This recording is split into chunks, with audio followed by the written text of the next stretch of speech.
Hello and welcome to Dream It, Dare It, Do It, Live the Life You Want. This is Jasmine. I'm your host.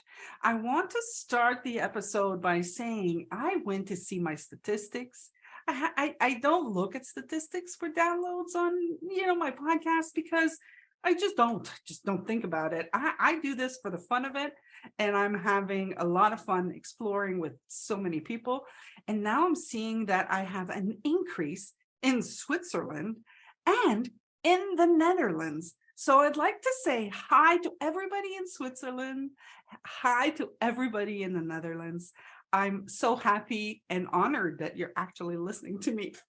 And I hope that you're seeing something for yourself. So that being said, today I have a guest called Debbie Harbinson. Hi, Debbie. Hello, Jasmine, and the rest of the world, I guess now. Yeah. So everybody knows that when I invite people. I hired you, Debbie. Oh, I'll wait for the check. There you go.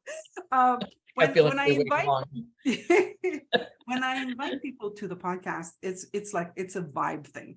So I like to tell them what the vibe was, So I took this class. I was with Rob and we were taking this class, and lo and behold, Debbie comes on and she's just, look at that face. I mean, everybody that's listening audio, just go to the audio and look at that face. She's just like, she's always smiling and she's a lot of fun and she laughs from her belly, and that's just the most fun. So I had to have her on the show. So thank you for accepting my invitation, Debbie. Oh, I'm just so honored and pleased to be here. We just always have fun when we're connecting. So yeah, happy to be here. Thank you. Before we start, I would like you to tell people like who you are, because honestly, I didn't know until we chatted just a little bit. So tell them a little bit like what you do, what you're up to, and then we can continue. Oh, okay. Well, thank you, Jasmine. I'd like to I identify just being a human being in this world and just loving it, and just I get filled with gratitude, that I'm here, and you get to experience people and and animals. And just being with other people, and So what I do is I've been a registered nurse for probably over 40 some years. I don't usually start talking about years. I believe the time is vertical. It's not linear. So, but just to say that only because my nursing career has been so important to me, and I'm just enjoying that I'm now moving into kind of a different phase now, where I'm just sharing the joy and the passion that I have about nursing. And not that I didn't when as I'm caring for patients or helping people move along in the world, but right now it's just kind of all about that. And I think it's just the timing. Some people, we've had a tough last couple of years worldwide, when we start talking about, the coronavirus and all of the things that happened with that.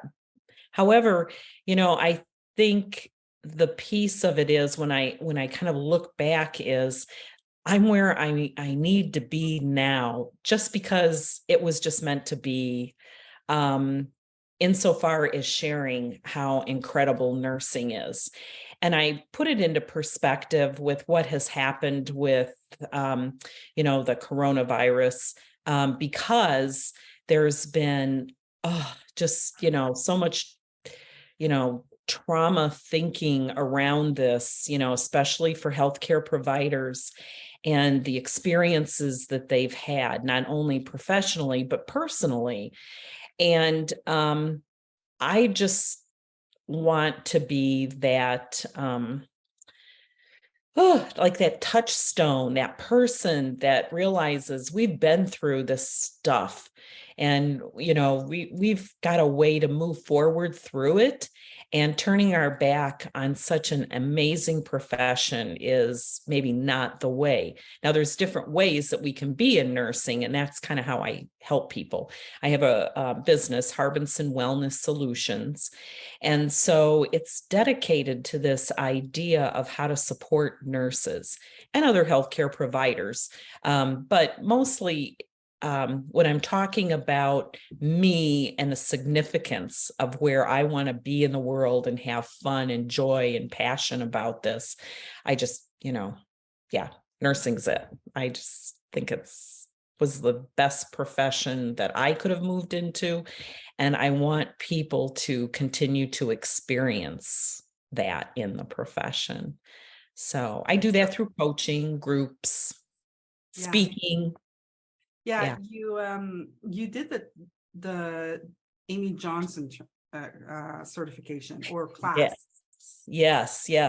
So just to like a quick backup was I was introduced to the 3 principles, which just aligned with everything I'd always felt in nursing and patient care, and again being a human being. And I was introduced through Dr. Bill Pettit. He had moved to Phoenix, Arizona, which is where I'm located right now. And we had these beautiful sessions with a good friend of mine. She'd opened her home, Ellen Friedman, who's a great practitioner in the 3 principles. And we would have these lovely conversations and sharing in the community here, kind of in the Phoenix area. And that was all pre-coronavirus stuff. And so I was introduced and then continued on through the last couple of years. So it's probably been about 4 years, something like that.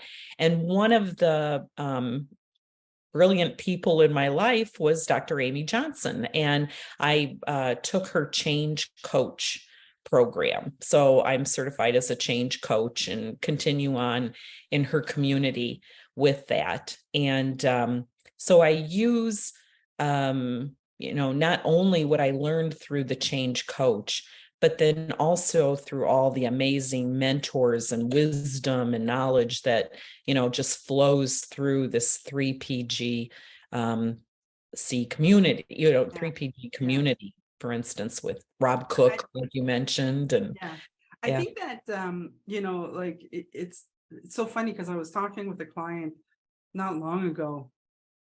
Actually, I was in a class. Yeah, I was in a class and he was like, "Oh, I thought you guys were a cult." and we were kind of looking at it going, he says, "But I really don't see this as a cult now, like that as I see it."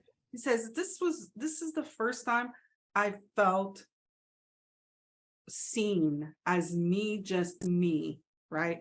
And I think that that's what's beautiful. And what you just said was like, it's just learning how to be a human being and understanding how we work. So it's kind of like, so anybody that's like pointing to something that makes you go, yeah. And it's, I think that for us I think you and I have been studying this for a while. We've been, I think for me, it started with how can I fix me? Because there's a big problem with me. Okay, well, actually, I can do something about it. To, oh my God, I'm just a human being that misunderstood how thoughts were working and misunderstood how this behavior was shit. And, just misunderstood the whole thing, and understanding it gives me freedom instead of, giving me restrictions, which is like something that I don't like. I just don't like being restricted. I'm kind of like, hey, listen, I'm free. I can be free, Yeah. And because when you find, especially if you don't perform up to what you should be performing to, because you've labeled yourself, then all the guilt and shame and all of that stuff starts piling on. And, pretty soon you just don't feel good. And I think that's where the three principles really aligned with when I would listen to Dr. Pettit speak, as well as his wife, Dr. Linda And Pettit. When I would listen to them speak, about like the ever-present resilience, like how we're made of love, this is what we are. And you'd listen to the tapes, through the three principles, of course, Sydney Banks, listening to that and having it talked about through the Pettits. What I saw was, oh my gosh, I was seeing this in patients all the time. Like, throughout my entire career, it spanned from an operating room nurse, which I spent most of my acute care in, to home health, to faith-based community nursing, end of life. Just as I was doing that, I was always seeing this wellness and health in other people. And I just, it sounds crazy, but it was like, I just took it for granted for other people. And yes, we did need some medications, or maybe we needed surgery to kind of support it or whatever. But it's so funny that I never saw that in myself, right? I would, if it was something that, I needed to do, like eat healthier or whatever, I would just think and think and think and think and spin in my head. And then I'd come up with a solution, like some plan, that I was going to follow. And then I'd feel better for a while. And it was like white knuckling it through. And then if I didn't follow it, then it was me who was at fault, whereas if it had been a patient who had talked to me about that, I would have been like, well, that's probably like a food plan that's not helpful to you right now. mm-mm. You're going to be fine. You're doing the best you can, and I mean, all the things that I shouldn't say I should be saying, but things that I would say to someone, with love and kindness, I was pretty hard on myself. Yeah, So, well, what I'm hearing is that there was like, when you were doing your work, there was nature, like your natural way of being was like, but it's, but it's just normal. It's this, it's that, yeah. But when it was to you, then you just knew better, Oh, yeah. you just knew better. It's very interesting because I think off camera, we talked a little bit, like, my listeners know that I'm looking into the whole body image, the whole weight, the whole food, that whole thing. And there was something that showed up this morning, and I shared that with you before off camera, but I would like us to talk about it a little bit. So as I've been studying the three principles, like the biggest thing that I've learned, like, is I am not my thoughts. I have thoughts, but I am not my thoughts. And then it's very subtle. Like, there are some areas that I'm kind of like, oh, wait, no, that's real. And then you kind of like, time goes by and I'm like, no, actually, that was just a thought, like there was this thought that was, for example, I don't cook. Right. I had this, it's a recurring dialogue that I had. I don't cook. Well, maybe when I was into my 20s, I didn't cook. Yeah. But that's kind of like not true anymore. Yet at 52 now, I'm still repeating, I don't cook, until I had this insight where it was like, wait a second, I actually cook. Like, and I was talking to friends going, I can show you a whole bunch of pictures of food that you've sent me that you've done. You do cook, Jasmine. And I'm like, well then, okay. So kind of saw that, it was a little bit, it was a little bit duh, but I couldn't see it. It was just like, no, I don't cook. Like, that's who I am. Right. Yeah. So I saw that. And then this morning, it's like 7 a.m. and I'm like I told you, I had a big day yesterday. I saw my cousins. I spent the whole day out of the house, which since the pandemic has not happened. I mean, I don't do that. I'm going to go out for a few hours, but the whole day, like I came back at 1 a.m, that hasn't happened in a long time. My body's like so tired. It's like Yeah, he's going, right. what are you doing? And it's not it's that's the French thing. Anyways, Okay. my body, my body's freaking out. Anyways, so this morning I'm sleeping and I'm just like slightly conscious.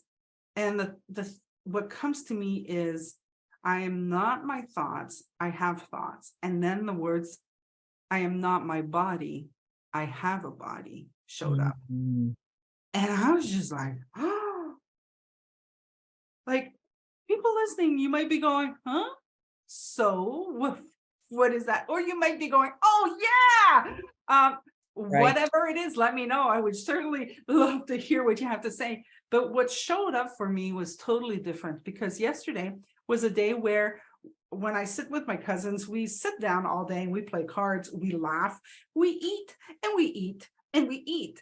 And yesterday was candy time because it was, right where Halloween is finishing, and Yep. she had a whole bunch of leftovers. And when I came home, well, actually, when I woke up this morning, I was like, oh, I don't feel good. And I was like, you know what? My body didn't like that whole sugar thing. Like, Mm. although I love sugar, I'm a sugar girl. Don't get me wrong. But I can see that my body didn't like it. But my intellect was like, no, that's good. I'm going to have that. Oh, I'm going to have that. Oh, I want that one. Oh, I want that one. That was all intellectual, right? Yeah. It was on my Right. head. My body wouldn't give a flying hoot about that stuff, Yeah. Yeah. right? So if it's just, it gives me a different place to come from, instead of now I'm just like, okay, my body didn't like all that sugar. So Mhm. I know, like, once I'm in listening to my heart, listening to my spirit, that's another thing that came. Mind, body, spirit. Mind, body, spirit has been around for like how long, Yeah. right? Long. Right. Yeah. So it's kind of like, okay, so when I'm listening to my spirit, I can hear naturally, hey, don't do that. Just don't do it. But I had to go through, now that I had learned whatever, or that I'd seen, it's not even a learning, it's a Mhm. seeing. Once Yeah. that I'd seen what I saw, then I can hear, oh, my body didn't like it. Mhm. As opposed to before, I would have said, you're such an idiot. See what you did? You Mhm. just did it again. And then I would have been into the beat myself up about it. Now I'm just like, Yeah. okay, well, obviously that didn't work, Jazz. Like, you could have stopped. Like, you could have stopped. But it's such a different place for me. It's just a different place for me. Is that making sense? Yeah. Oh, it absolutely is. The other thing I really appreciate, and this will be like another topic in that, but I Yeah. hear you bringing the humor into it too. And that's a way to be gentle with ourselves. It's not, you're not laughing at yourself, but you're just like, this is so quirky. Like, you could have stopped, I mean, I find that when I kind of do that kind of when I have that type of realization, and it's just like the gentleness and the just seeing this little humor being in me, that's like, that was so, silly that you did that, it's like, Yeah. oh, okay. And then the next time when something like that arises, I find that I get more quiet. I don't know if I'm like, I mean, I think it's kind of the mystery of it. Am I searching for that? Did I drop into my soul for that? But yeah, it just really taps more into the wellness, of who we are, and Yeah. so yeah. And it's I really think like I think in our nature, I come yep. back to our nature, like my nature, like my intellect was telling me sugar, sugar, sugar, sugar, sugar, sugar, sugar, Yep. but my nature was like, okay, I thank you, it was good Yeah. enough, Yeah. you Right. know, but Well, my brain was like, no, sugar, sugar, sugar, sugar, sugar. You know what I mean? It was kind of like, okay, well, it's just like there's this whole new thing showing up. yeah, yeah. Well, along the conversation that we had before we started, was kind of like that idea. We were talking about, like, I had mentioned, what I loved hearing. I hear Rob say this a lot, and it was really came up in one of the interviews he did on his podcast with Pam Dibbs, and it was Lighten Up, and they were talking about that. And both of them just kept talking about this idea how we are nature. And I've heard that before. It's kind of like you saying this now. Now you you've heard things before, but it's definitely different when it's deeper and it becomes what I kind of like to think of as almost like this memory in our body, and we were talking about that, like, like a plant, because you've got those beautiful plants in your background, but it's the same thing. If you overwater a plant, there's going to be some damage to the leaves and things like that. Sometimes because of the wind or whatever is happening around the plant, it could create a bigger trunk, or whatever. And to think of us that we have this body, and our body is going to respond to our environment in so many different ways. I there's people that I've worked with that have focused on weight loss, and they find that when they were not even thinking about the food or whatever, they were just in life, weight fell off of them naturally because it wasn't something that was there in their attention, and they found they were giving too much attention to it. So it's kind of like when you overtend a plant, right? It's like, oh, it's not blooming, and now this is happening and that's happening. So Yes. I mean, that's a real basic general kind of thing, but I think there's a lot of wisdom in that analogy that or not analogy, but in that truth that we are nature. We are not in nature. We're not going for a walk in nature. Our body responds just like any other living organism, and, I think that sometimes when we're thinking, oh, it's different because we have this beautiful gift of thought, that we're different from in how, we respond to the environment than, say, a plant, but really, there's not a lot of difference. This is what makes the difference. Yeah. Either good or bad.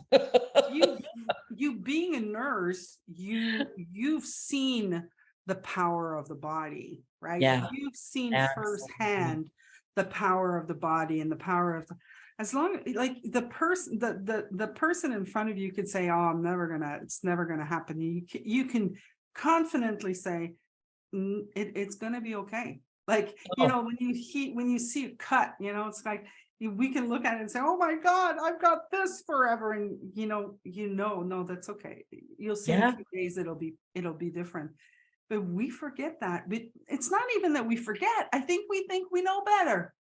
Oh, that to me is what really, in my career, really impressed upon me the importance of. I joined an organization, the American Holistic Nurses Association. It's now, the organization is worldwide, and there's an international organization, and there's some that are smaller chapters in that. But the point is that I love.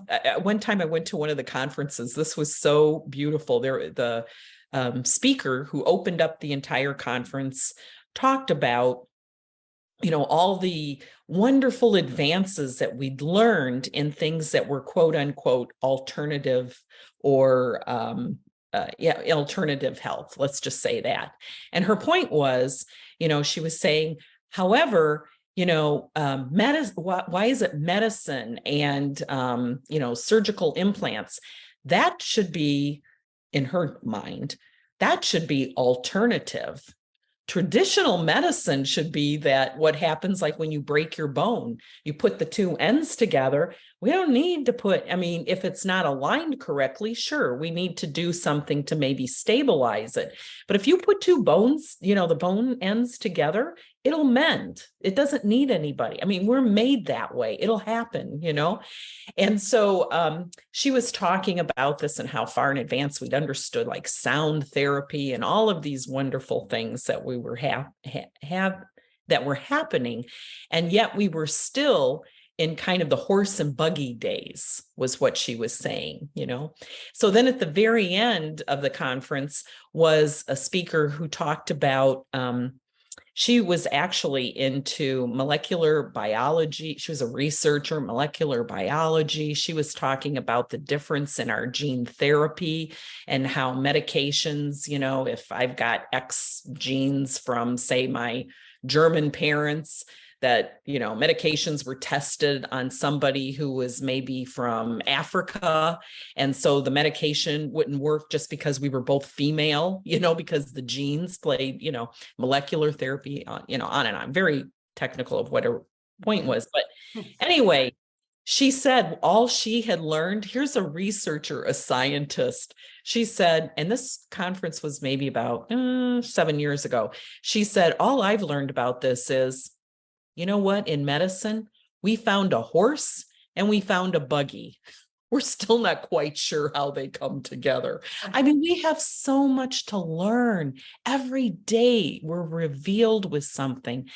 And I just, I think, when I've been with providers that are very nurturing and healthcare systems and things like that, what I've always appreciated is when someone has said, let's just see how this seems like the best thing we can do for you at this time to support you, to nurture you, or, whatever.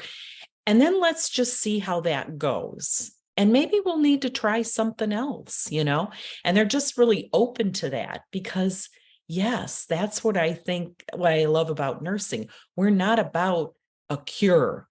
We're about how do we support? How do we heal? Heal could be being with someone at end of life, that we're not turning that around, that they're not going to die. We're still an immortal body, an organism that will expire. Yeah. But healing, oh my gosh, I've seen people on the last days of their life, and they were so healthy in what was going on, maybe connecting with a loved one or something, and same thing with babies being born. I worked in surgery where we had newborns that, were maybe just born and had really, structural challenges that we had to take care of in surgery. Otherwise they would die. And you would just see, with the genius of what we do have with modern medicine and what we can do in the I believe our God-given knowledge that we're able to work with, you would see these miracles happen, and I say miracles only because that's how we look at them. But to me, it's just, that's mine. That's like how it's supposed to happen and what, can occur. So, yeah, it's just, and I think that's why I stayed in surgery so long, because it was like every single procedure, it's like, this is a miracle, like either the body knew how to already heal or, worked many years in trauma, and you'd see people come back to the hospital after what you thought, oh my gosh, this person may never walk. And they were like, oh, I'm walking. So, that's definitely something, when it comes to, so this whole body thing that I'm inquiring about. Yeah. Yeah. So, I kind of took us far away, didn't I? No. Okay. You're right back. All right. Wait till I finish saying what I'm saying. Okay. So in July, I had a shoulder thing. Okay. So I couldn't move my shoulder like this. Like it was like going to get something in front of me was like getting something next to me was like, like, and then I'd forget, you put a shirt on and then you go, and I'd be like, ouch. like it would hurt like crazy. And I was like, my God, what am I going to do? Like, I have no idea. I don't know how the human body works. I just don't. So, I mean, it's not something that I studied. And in my mind, the things that I thought I knew, it was like, that's it, I'm screwed. How am I going to live my life without moving my shoulder? How the hell am I going to do that? I'm like, okay, well, I was awake enough. I'm gonna say that. I don't like to be restricted. So I'm kind of like, okay, let me see if there's something possible. I love to look to possibility. I always have, always will, I think. So I was like, let me talk to my girls where I do Pilates. So I talked to my girls, and my girls was like, no, I can do something for you. Come in, and she came in and she massaged me and she hurt the hell out of me. She was pushing in places and I was like, that hurts. And in my mind, what I saw was when it hurts, I would stop it. Like, but in her mind, when it hurt, she would push harder. And I'd be like, but you're pushing harder. And she's like, yeah, it's going to release. I'm like, what? What are you talking about? And lo and behold, now I'm like, ooh, I'm like moving my arm and I'm like, oh, well, then look at that. And so when the thought came on in my mind, it was like, okay, that's it. I'm like this weight, I'm 52. I'm like, you see, there's still something around the weight, the number of my weight. And I'm still not telling you guys. That's okay. That I'm owning that. So, So the doctor said, like, okay, well, go see a nutritionist. And I was like, I can't do that. And then I was like, I won't be able to move. I won't be able to do this. Like, there's so much thinking around it all.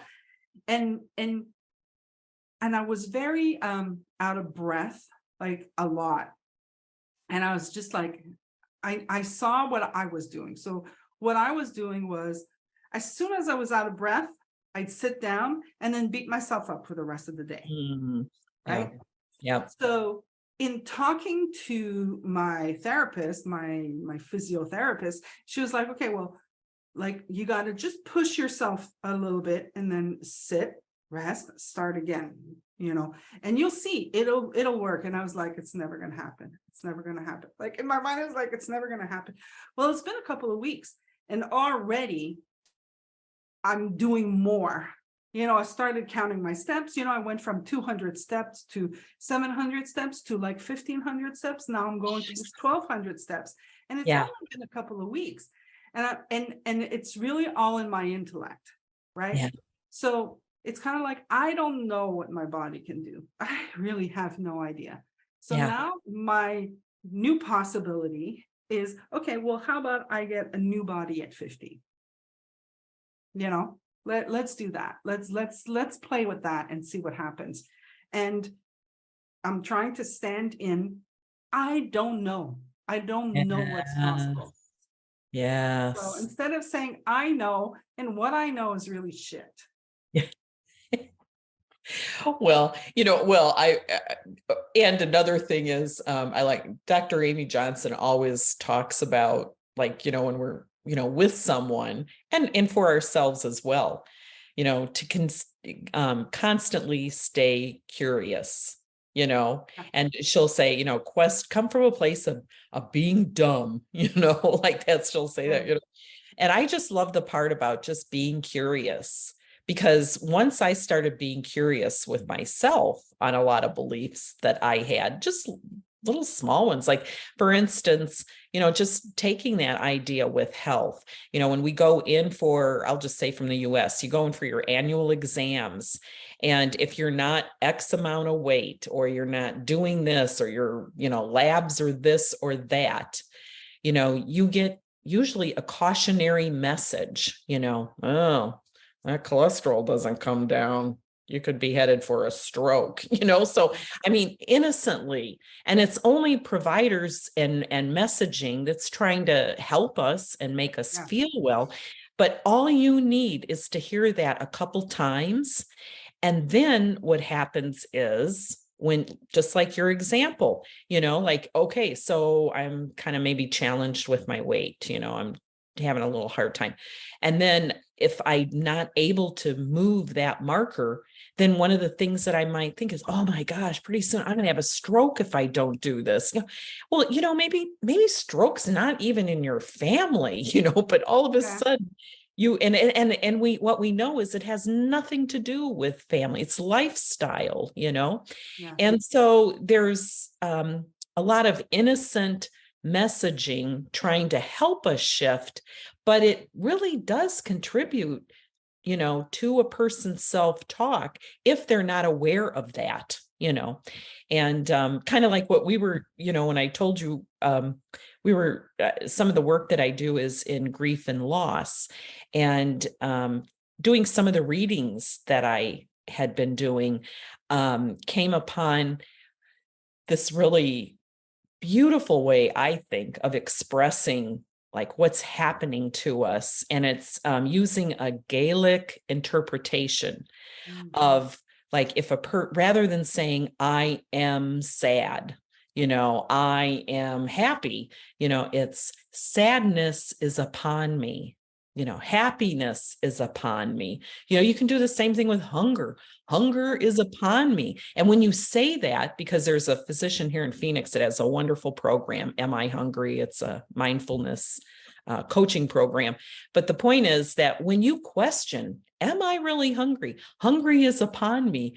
Sometimes too, that pause is like, oh, I'm just really bored. Yeah. I'm tired and I'm eating to get energy, So anyway, it's not like we need to learn another technique, but I think the idea is to be curious. Like, where did that thought come from? I think that also for me, Debbie, I'm talking with a nutritionist right now in Quebec, and she's talking about intuitive eating. And Yeah. I think that it's basically natural eating, like she calls it intuitive, but it's just kind of like, I see that I disregards the signals my body is telling me to eat. And my body is telling me to stop eating. Yeah. And then I do something with that. So I disregard, my body is telling me, eat, it's time to eat. And then I go, yeah, later. Eat. And I'm like, yeah, later. Well, the barometer goes up, right? Because the longer I wait, well, the stronger it's screaming, I need to eat. And then I think I have to eat. Now I have to eat. Just give me anything. And then I just shove anything into my mouth. And Right. And I think I need to eat more because I'm really, really, really hungry. Yeah. But you don't, right? So that's one of the things that I saw. Okay. The other thing that I saw was that I can't hear the signal. My body is telling me, okay, I've had enough. I don't hear that signal either. Right? Yeah. So it's kind of like learn to know your body.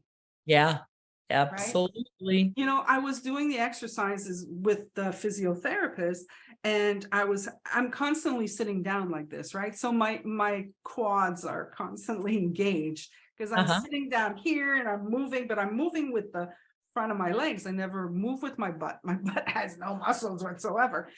And my abs have no muscles. And she was like, okay, well, now I want you to raise your leg. And so I raised my leg. Like I'm sitting on my back, and she says, raise your leg. And I raised my leg, and she says, okay, hold it. And then I'm trying to hold it. And I was like, no, can't hold it. So I put them down, and she goes, well, what's hurting? And I was like, well, the front is hurting. She's like, you're not supposed to be hurting there. And I'm like, what do you mean? Like, what do you mean I'm not supposed to be hurting there? Yeah. She's like, you're supposed to be working with your butt right now. You're working with the front. And I was like, really? So now she tells me, so intellectually, hold your stomach. Now you have to use the muscle. But I had to tell my brain to go use the muscle in my butt. And then I have to squeeze I'm like, okay, I can still squeeze it. So it's still working, Yeah, right. It's kind of like these things that we do naturally. I come back to my shoulder. Like Yeah. my shoulder, when I lifted it, when I showed her before, I would lift my shoulder like this, Mm-hmm. right? And Right. she goes, lift the other one, and then I lift it like this. And she's like, see that this one, you go like this first, and then you raise your hand. And I'm like, what are you talking about? And then I'd look at myself and I'd be like, oh yeah, look at that. And now I Right. have to learn again to, the way that, so it's kind of like we do things naturally, but then sometimes we stop doing things. Like I stopped because it's the pandemic and now I'm working from home. So my Right. body got settled into something, and I just have to teach my brain again how to do it. But Yeah.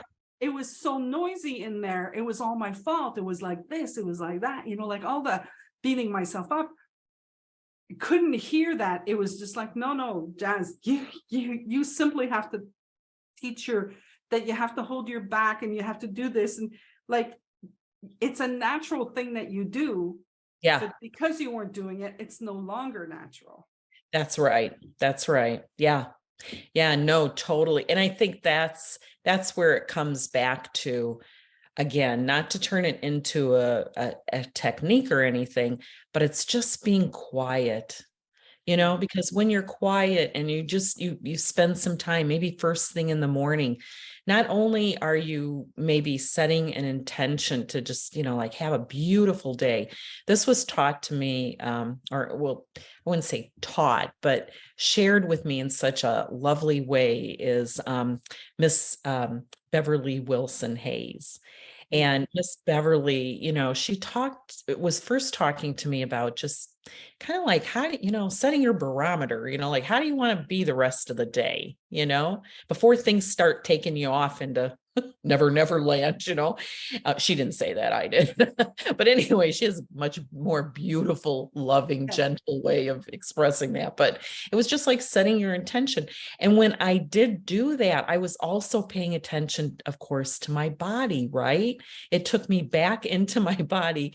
And it wasn't like this mass that like moved my head around the rest of the day. It was like, oh, yeah, there's my lungs again. But yeah, oh, my back, yeah, well, what's that about, and like when you do that, you start catching things, like I just mentioned, like my back, like, oh, it's a little stiff right now. Well, rather than just getting up out of that chair and then going maybe for a walk, oh, yeah, this is why it's good to maybe do a little warm up right now, and it's just that simple thing that rather than having a routine of this is how I exercise in the morning, I have found that scan to be so much more helpful. And I'll just say, as the body is maturing, as it's going more vertical, that is just so helpful. It just kind of connects, how my thinking is. And the other thing that I find helpful, and I share this with people that I might be coaching with too, is this idea that by connecting this way, I've become very non-judgmental about quote unquote pain that I would have before, like it's like, oh, it's a sensation, because that sensation, especially, as as a nurse, I mean, I remember years before, I get a pain somewhere, like say the shoulder, shoulder is just so sensitive many times to things like that. And so working in the operating room, you're always lifting things, and I wasn't paying attention to my body mechanics, and I'd always use my shoulders where I should have been, more, core. Anyway, point was that I would then do something like that, and I'd feel a tinge, and then it was like, oh, I've damaged, like I just like went from 0 to 100. I've damaged my shoulder. So doing this kind of thing and just being more aware, it's like, oh, there's a sensation. It's kind of interesting. Well, I'll pay attention. If it keeps coming back, I'll do what I can to kind of, have that move on, but if it keeps coming back, yeah, maybe that is something that needs to be looked into. But it's not like right now I have to have, an x-ray, because of that tinge, or whatever. So, yeah, or that I become frightened and I ignore it. That's another thing that I see people typically do. Oh, this thing is really bothering me. And so they don't talk to anybody about it because they think now, if it's a sensation in the hip, I'm going to need a hip replacement, just like my uncle, and so they don't tell anyone. And maybe what's happening is it's their shoulder on the opposite side that has so much tension. And once that's released, then their hip feels better on the opposite side, So Yeah, that's getting yeah, into your what you're head, right? mentioning is so beautiful. Yeah, because it's just, integrating Yeah. everything together. And then also that, like I said, what, Beverly shared with me, that setting that, how I'm going to show up today in the world, it doesn't take long. And yeah, it's kind of a beautiful way to begin the day. Well, it's also a beautiful way to end the podcast. Yeah. Jasmine, thank you so much. I Thank just love. you for coming. So we've already busted our time. I don't know if anybody has reached Oh, us all the way here. But if you have, thank you for listening. Debbie, I may have put him to sleep. we both may have. So, but still, we're going to tell them how to reach you. Let's say I'm going to put it in the description also, just so you know. But how do people reach you if they want to talk to you? Oh, well, so probably the easiest way is my website, and it's www.harbinson, Harb as in boy, INSON, wellness.com. So harbinsonwellness.com. And on there, it has like a link, that we can chat, and I can talk to people through phone, Zoom, whatever works best. Fantastic. Well, Debbie, thank you so much for the chat. It was fun. I knew we would be chatting. I knew it.